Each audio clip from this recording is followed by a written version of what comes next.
Ang mabuting balita ng Panginoon, ayon kay San Lucas.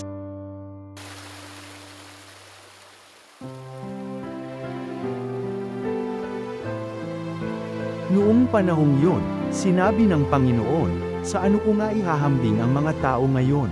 At ano ang nakakatulad nila?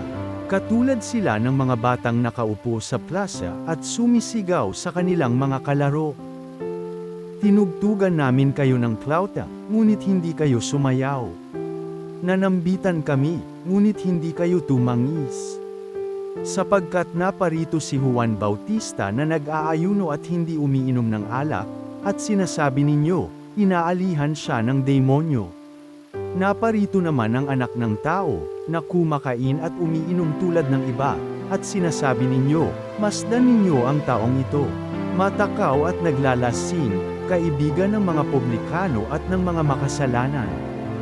Gayunman, ang karunungan ng Diyos ay napatutunayang matuwid sa pamamagitan ng kanyang mga anak.